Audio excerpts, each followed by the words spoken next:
ಸ್ನೇಹಿತರೆ, ಮೀಡಿಯಾ ಮಾಸ್ಟರ್ಸ್ಗೆ ಸ್ವಾಗತ, ಸುಸ್ವಾಗತ. ಗೆಳೆಯರೆ, ಸೆಪ್ಟೆಂಬರ್ 6, 2007 ಇಸ್ರೇಲ್ ಸಿರಿಯಾದ ನ್ಯೂಕ್ಲಿಯರ್ ರಿಯಾಕ್ಟರನ್ನು ಹೊಡೆದು ಹಾಕಿತ್ತು. ಆ ಬಗ್ಗೆ ಮಾತಾಡೋದಕ್ಕೆ ಸಿರಿಯಾದ ಅಧ್ಯಕ್ಷ ಬಶರ್ ಅಲ್ ಅಸಾದ್ ಕೂಡ ಸಿದ್ಧ ಇರಲಿಲ್ಲ.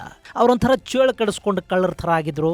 ಇಸ್ರೇಲ್ ದಾಳಿ ಮಾಡ್ತು ಅಂತ ಹೇಳ್ಕೊಂಡ್ರೆ ಸಿರಿಯಾ ನ್ಯೂಕ್ಲಿಯರ್ ಪವರನ್ನು ಸಿದ್ಧ ಮಾಡ್ಕೊಳ್ಳೋದಕ್ಕೆ ಹೊರಟಿತ್ತು ಅನ್ನೋದು ಜಗಜ್ಜಾಹೀರಾಗತ್ತೆ. ಹಾಗೇನಾದರೂ ಆದರೆ ಜಾಗತಿಕ ನಿರ್ಬಂಧಗಳನ್ನು ಎದುರಿಸಬೇಕಾಗಬಹುದು. ಜಗತ್ತು ಸಿರಿಯಾನ ಅನುಮಾನದಿಂದ ನೋಡೋದಕ್ಕೆ ಶುರು ಮಾಡುತ್ತೆ. ರಷ್ಯಾ ಕೂಡ ಸ್ವಲ್ಪ ಮಟ್ಟಿಗೆ ಸಿರಿಯಾನ ದೂರ ಇಡಬೇಕಾದ ಪರಿಸ್ಥಿತಿಗಳು ನಿರ್ಮಾಣ ಆಗಬಹುದು. ಹೀಗಾಗಿ ಸಿರಿಯಾ ಇದ್ಯಾವುದರ ಬಗ್ಗೆನೂ ಮಾತಾಡೋದಕ್ಕೆ ಹೋಗಲಿಲ್ಲ. ಇಸ್ರೇಲ್ ಕೂಡ ತಾನಿಂಥದ್ದೊಂದು ನ್ಯೂಕ್ಲಿಯರ್ ಬೇಸನ್ನು ಹೊಡೆದು ಹಾಕಿದ್ದೀನಿ, ಅದರಲ್ಲಿ 9 ಮಂದಿ ಉತ್ತರ ಕೊರಿಯಾದ ಸೈಂಟಿಸ್ಟ್ಗಳು ಸಾವನ್ನಪ್ಪಿದ್ದಾರೆ ಅಂತ ಜಗತ್ತಿಗೆ ಹೇಳಲೂ ಇಲ್ಲ. ಬದಲಿಗೆ ಅಮೆರಿಕದ ಅಧ್ಯಕ್ಷರಿಗೆ ಮಾತ್ರ ವಿಷಯ ತಿಳಿಸಿ ಜಾಬ್ ಡನ್ ಅಂತ ಹೇಳಿ ಸುಮ್ಮನಾಗಿ ಹೋಯಿತು. ಅದರಲ್ಲಿ ಅಷ್ಟಕ್ಕೆ ಎಲ್ಲವೂ ನಿಲ್ತಾ? ಖಂಡಿತ ಇಲ್ಲ. ಒಂದು ಪ್ರಯತ್ನ ವಿಫಲ ಆದ್ರೇನಂತೆ ಇಂಥ 100 ಪ್ರಯತ್ನಗಳನ್ನ ಮಾಡ್ತೀವಿ ಅಂತ ಅಲ್ಲಿ ಅವನೊಬ್ಬ ಶಪಥ ಮಾಡಿದ್ದ. ಮತ್ತಲ್ಲಿ ನ್ಯೂಕ್ಲಿಯರ್ ಕಾರ್ಯಕ್ರಮಗಳು ಶುರು ಆಗೋದಕ್ಕೆ ಬೇಕಾದ ವ್ಯವಸ್ಥೆಗಳಾಗತೊಡಗಿದ್ವು. ಅದರ ಹಿಂದಿದ್ದವನು ಬ್ರಿಗೇಡಿಯರ್ ಮೊಹಮ್ಮದ್ ಸುಲೇಮಾನಿ. ಗೆಳೆಯರೆ, ಈ ಇಸ್ರೇಲ್ನ ಕಸುಬುದಾರಿಕೆ ಹೆಂಗೆ ಅಂದ್ರೆ, ಅವರು ಅಲ್ಲೊಂದು ನ್ಯೂಕ್ಲಿಯರ್ ರಿಯಾಕ್ಟರ್ ಅನ್ನ ಹೊಡೆದು ಸುಮ್ಮನಾಗ್ಲಿಲ್ಲ. ಒಂದು ರಿಯಾಕ್ಟರ್ ಅನ್ನ ನಿರ್ಮಾಣ ಮಾಡಿಕೊಂಡ್ರು ಅಂದ್ರೆ ಅವ್ರ ಹತ್ರ ಅದರ ಬ್ಲೂ ಪ್ರಿಂಟ್ ಇರುತ್ತೆ. ಸೊ ಅದನ್ನ ಇನ್ನೂ ಎಷ್ಟು ಬಾರಿ ಬೇಕಾದರೂ ನಿರ್ಮಾಣ ಮಾಡ್ಕೊಳ್ಳೋದಕ್ಕೆ ಅವರಿಗೆ ಸಾಧ್ಯ ಕೂಡ ಆಗತ್ತೆ. ಹೀಗಾಗಿ ಯಾರದರ ಹಿಂದಿನ ಮಾಸ್ಟರ್ ಮೈಂಡ್ ಇದಾರೋ ಅವನನ್ನೇ ಹೊಡೆದು ಹಾಕಬೇಕು. ಮೂಲ ನಾಶ ಮಾಡದೇ ಇದ್ರೆ, ಬೇರನ್ನ ಕಿತ್ತು ಹಾಕದೇ ಇದ್ರೆ ಗಿಡ ಮತ್ತೆ ಮತ್ತೆ ಚಿಗುರ್ತಲೇ ಇರುತ್ತೆ. ಹೀಗಾಗಿ ಮೊಸಾದ್ ಆ ನ್ಯೂಕ್ಲಿಯರ್ನ ಬೇರನ್ನ ಹುಡುಕೋ ಕೆಲಸಕ್ಕೆ ಕೈ ಹಾಕ್ತು. ಅಲ್ಲಿ ಗೊತ್ತಾಗಿದ್ದು ಬ್ರಿಗೇಡಿಯರ್ ಮೊಹಮ್ಮದ್ ಸುಲೇಮಾನಿ ಅನ್ನೋ ಹೆಸರು. ಈ ಸುಲೇಮಾನಿ ಕೇವಲ ಮಿಲಿಟರಿ ಆಫೀಸರ್ ಮಾತ್ರ ಆಗಿರಲಿಲ್ಲ, ಅವನು ಸಿರಿಯಾದ ಅಧ್ಯಕ್ಷ ಬಶರ್ ಅಲ್ ಅಸದ್ನ ಸಲಹೆಗಾರ ಕೂಡ ಆಗಿದ್ದ.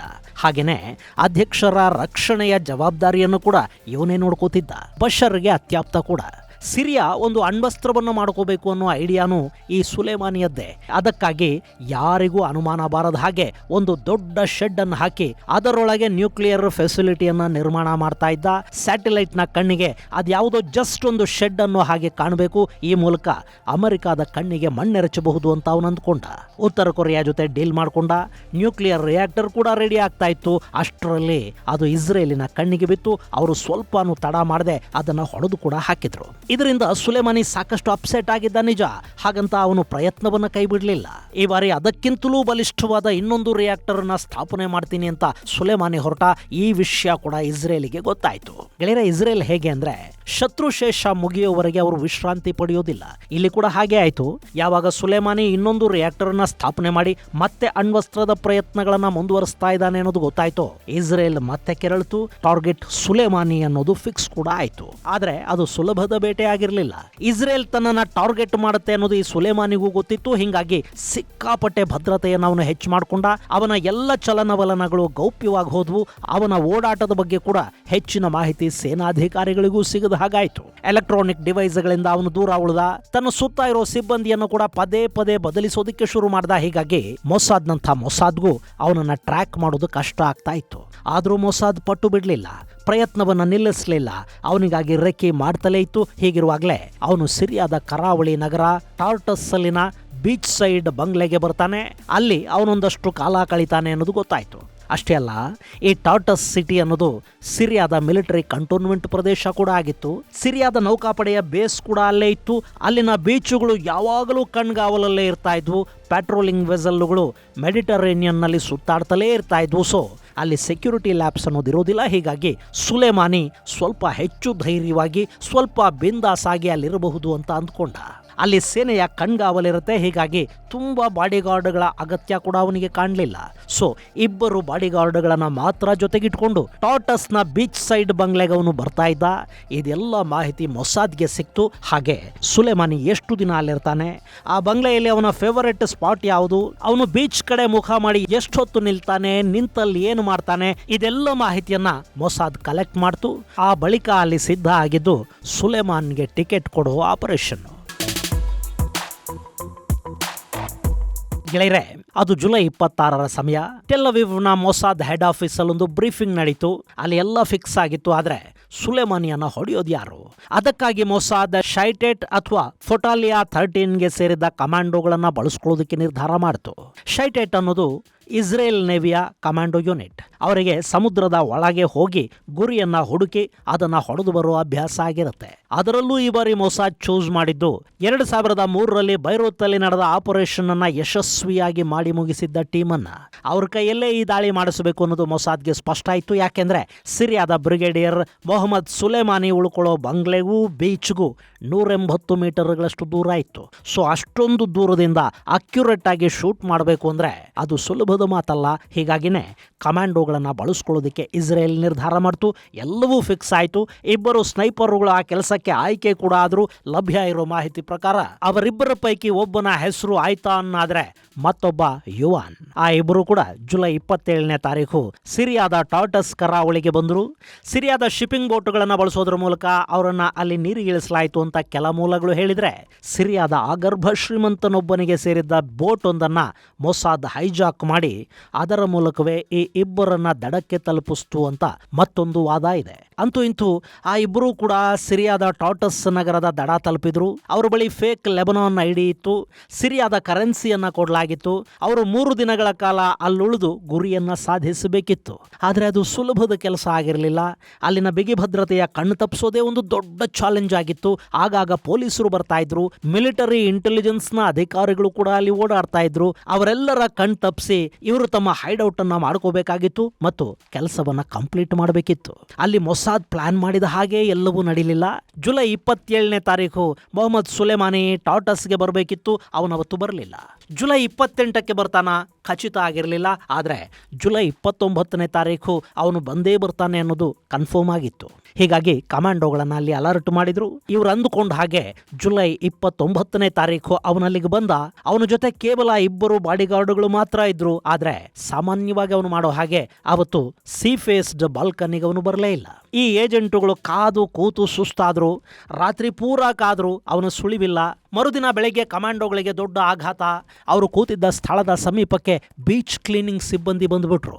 ಹೀಗಾಗಿ ಅವರು ತಮ್ಮ ವೆಪನ್ಗಳಲ್ಲಿ ಮುಚ್ಚಿಟ್ಟು ಜಾಗರ್ಗಳ ಹಾಗೆ ಆ ಮರಳಲ್ಲಿ ನಿಧಾನವಾಗಿ ಓಡ್ತಾ ವ್ಯಾಯಾಮ ಮಾಡೋದಕ್ಕೆ ಶುರು ಮಾಡಿದ್ರು. ಆ ಸಿಬ್ಬಂದಿ ಅಲ್ಲಿಂದ ಹೋದ ನಂತರ ಮತ್ತೆ ಪೊಸಿಷನ್ ತಗೊಂಡು ಸುಲೇಮಾನಿಗಾಗಿ ಕಾಯ್ತಾ ಕೂತ್ರು. ಗೆಳೆಯರೆ, ಅಲ್ಲಿ ಪರಿಸ್ಥಿತಿ ಹೇಗಿತ್ತು ಅಂದ್ರೆ, ಮರಳನ್ನ ಸ್ವಲ್ಪ ಡಿಗ್ ಮಾಡಿ ಅದರಲ್ಲಿ ಕೂತು ತಮ್ಮ ಮೈ ಮೇಲೆ ಪಾಮ್ ಎಲೆಗಳನ್ನು ಹೊದ್ದು ಅವರು ಅಲ್ಲಿ ಹೈಡ್ ಆಗಿ ಬಾಲ್ಕನಿ ಕಡೆ ಗುರಿ ಇಟ್ಟು ಕೂತಿದ್ರು. ಯಾವ ಕ್ಷಣದಲ್ಲಿ ಟಾರ್ಗೆಟ್ ಅಲ್ಲಿಗೆ ಬರುತ್ತೋ, ಯಾವಾಗ ಕೆಲಸ ಮುಗಿದು ಬಿಡುತ್ತೋ ಅನ್ನೋ ಕಾತುರ. ಸಮಯ ಸರಿತಾ ಇತ್ತು, ಅವರ ಸಹನೆ ಮೀರ್ತಾ ಇತ್ತು. ಆದರೆ ಗುರಿ ರೇಂಜ್ಗೆ ಬರಲೇ ಇಲ್ಲ. ಆಗಸ್ಟ್ 1, 2008.